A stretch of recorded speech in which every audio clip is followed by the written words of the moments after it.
Up next, we have another multi-talented graduate student, my first student from Vermont. He also plays multiple instruments, sing, dances, acts, you name it. His cabaret is called My Favorite Subject.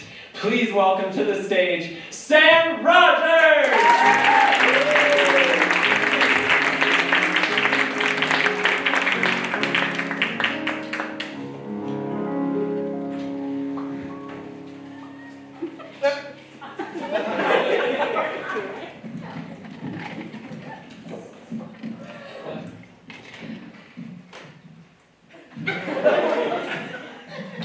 This isn't part of the act, I'm just awkward.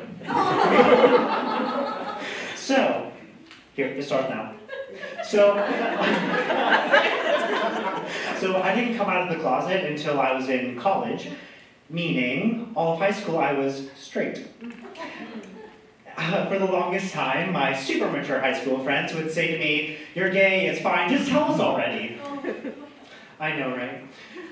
One of my friends in middle school shared that he had a gay friend from his hometown who could fit a soda can in his ass.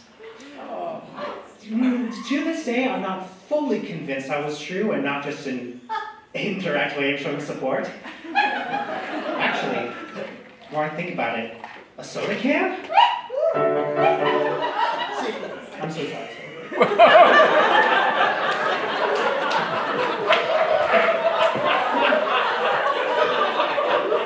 Jesus!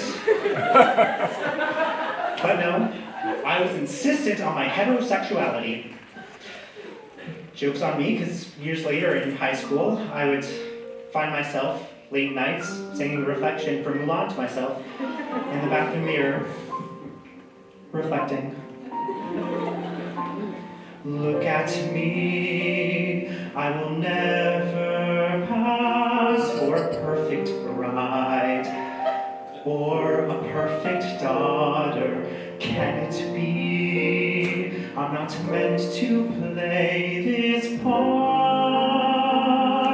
Now I see that if I were truly to be myself, I would break my family's heart. Who is that guy I see staring straight at me? Why is my reflection someone I don't know? Somehow I cannot hide who I am, though I've tried. When will my reflection show who I am inside?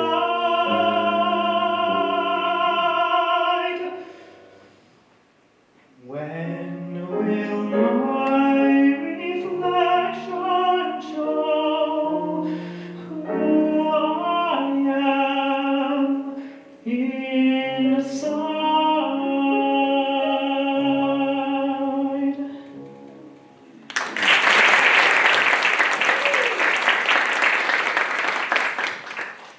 Growing up in the liberal state of Vermont, I was never actually worried that those who cared about me wouldn't accept me. I was, however, incredibly stubborn.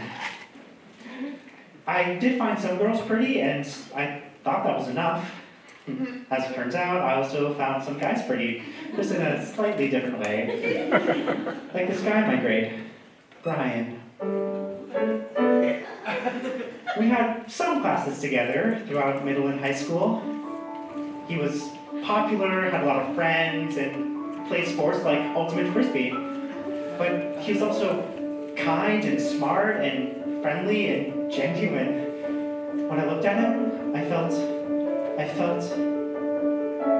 I should have known it right away. I felt it when we walked inside the room. Something pulling me right in towards you. And now I'm gonna make a stupid confession. And now I'm gonna make it seem a bit weird. But my heart always beats a little faster and harder when I'm near somebody from Why could it possibly be? What is it you're doing? What is it you're doing to me? As it turns out, he was just from Vermont. Vermont. I'm thinking that you must be from Vermont. Cause it seemed to do it, to me. Vermont. Why could it possibly be? Vermont. What is it you're doing? What is it you're doing to me? Every time I feel the fate, every time I feel the state of you, my heart sings la la la la da da da. Even though you haven't told me right away, you've gone and sold me all. It's a crazy thing, I know.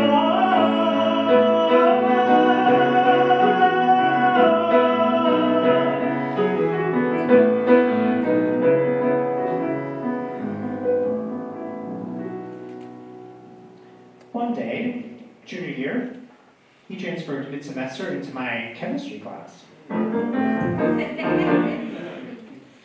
Luckily for me, I had 2 lab partners at the time. So, when the teacher asked for volunteers to be his lab partner, you bet your sweet ass I was the first to raise my hand. And that's super telling for anyone who knew me when I was younger, because I was shy as fuck! Even now, sometimes.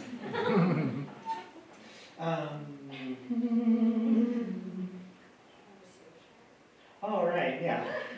I was so shy that I had to repeat kindergarten, but that's a story for another cabaret. Fun fact, a story Zendaya shares with me. It was a bit of an adjustment, but I enjoyed being the lab partner of Brian. We would even say hi to each other a little more often outside the class. 2 weeks later and things are neat. Sometimes he waves to me on the street, but that's only when there's no one inside. I could take it personally, but we're not hanging, just lab partnering, and it's fine. I understand my role, but me and Mr. Popularity will be spending more time, you see, cause he needed a partner for chemistry until the semester's end. And for me, this is the closest thing to having a friend. Such a strange and new sensation, actually having a conversation, feeling anxious and nervous, but he's incredibly calm. He talks about frisbee and girls, he lives in such a different world, a life he seems to protect. So I nod and I listen and learn, while it suddenly starts to turn to things you'd never expect. See, he's somewhat of a wreck, and that's something we can connect on. Me and Mr. Popularity will be spending more time, you see, cause he needed a partner for chemistry. But that was way back then. Now we talk and laugh again and again, which really, I think him and me are possibly becoming friends. Maybe more?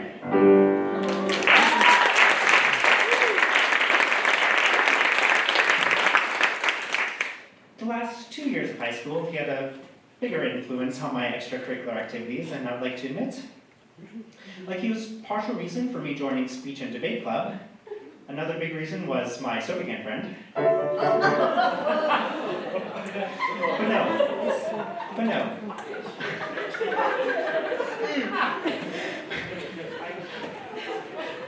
I joined Ultimate Frisbee because Brian was in it. For those following along at home, it's a sport. Me, the guy who quit middle school football after a week and a half because the boys' locker room and the boys in it smelled like death. But alas, despite my crush, and ignoring how deep in the closet I was, he was straight. Oh. But as I slowly realized this, it was pure agony beyond the power of speech. When the one thing you want is the only thing out of your reach. Agony, misery, though it's different for each. Always goggles behind, always journals between, and he's just out of reach. Agony fills my heart with lead. I can't have him too much.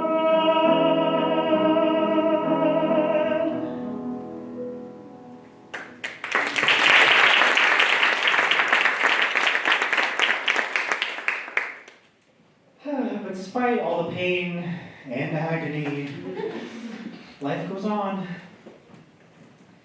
And we love, we lose, whatever the phrase is. We love, we lose, and that's life. And through it all we can do is cry and laugh and sing. Who needs a Brian? But I can't help but remember what's truly important to me. Music is my true love.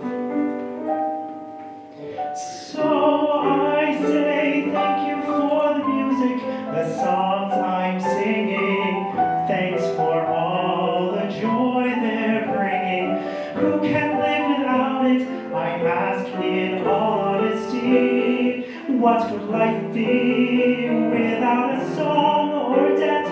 What are we? So I say thank you for the music, for giving it to me.